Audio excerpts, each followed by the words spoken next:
នៅក្នុងបរិវេណព្រះបរមរាជវាំងដ៏ធំស្កឹមស្កៃមួយដែលមានជញ្ជាំងថ្មឆ្លាក់យ៉ាងល្អវិចិត្រមានដំរីសរ៉ាតមួយក្បាលយ៉ាងសង្ហាឈ្មោះព្រះរាជត្រីមានចិត្តទន់ភ្លន់និងអត់ធ្មត់ណាស់ព្រះរាជត្រីតែងតែពាក់ភួងផ្កាពណ៌ក្រហមដ៏ស្រស់ស្អាតមួយនៅលើថ្ងាសរបស់វាមានស្វាមួយក្បាលឈ្មោះក្រាញ់បានលួចមើលភួងផ្កានោះពីលើដើមឈើជារៀងរាល់ថ្ងៃក្រាញ់ពិតជាចង់បានភួងផ្កាពណ៌ក្រហមនោះណាស់ក្រាញ់មិនបានគិតវែងឆ្ងាយទេវាក៏លោតចុះពីលើដើមឈើពេលដែលការរត់ទៅចាប់មិនបានផលក្រាញ់ក៏ព្យាយាមឡើងលើខ្លួនព្រះរាជត្រីវាឡើងដោយមិនប្រយ័ត្នប្រយែងហើយធ្វើឲ្យធូលីដីហុយពេញខ្លួនព្រះរាជត្រីនៅតែអត់ធ្មត់ប៉ុន្តែវាហាក់ដូចជាមិនសប្បាយចិត្តបន្តិចពេលឡើងបានដល់ក្បាលព្រះរាជត្រី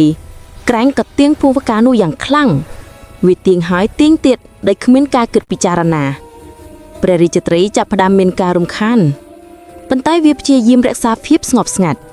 ដោយសារក្រាញ់ធ្វើឲ្យព្រះរាជត្រីមានការរំខានខ្លាំងពេកព្រះរាជត្រីក៏ថយក្រោយបន្តិចក្រាញ់ស្ទើរតែធ្លាក់ពីលើក្បាលរបស់វាព្រះរាជត្រីហាក់ដូចជាកំពុងនិយាយថាគ្រប់គ្រាន់ហើយក្រាញ់បានដឹងថាការព្យាយាមដោយកម្លាំងពុំបានផលឡើយវាអង្គុយស្ងៀមមួយសន្ទុះហើយគិតពិចារណាវាដឹងថាខ្លួនបានធ្វើខុសហើយទីបំផុតក្រាញ់ក៏សម្រេចចិត្តសួរព្រះរាជត្រីដោយពាក្យសម្ដីពីរោះវាបាននិយាយថាអោព្រះរាជត្រីដ៏ធំអើយតើខ្ញុំអាចសុំភួងផ្កាពណ៌ក្រហមនោះបន្តិចបានទេព្រះរាជត្រីបានលើពាក្យសម្ដីដ៏ពីរោះរបស់ក្រាញ់វាបានប្រើប្រមួយដ៏ធំរបស់វា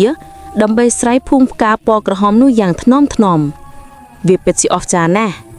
ព្រះរាជត្រីបានផ្ដល់ភួងផ្កាពណ៌ក្រហមបន្តិចបន្តួចឲ្យក្រាញ់ពិតជារីករាយខ្លាំងណាស់ហើយបានដឹងគុណព្រះរាជត្រី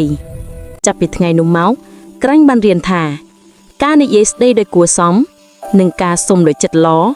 គឺប្រសើរជាងការប្រើកម្លាំងជានិច្ច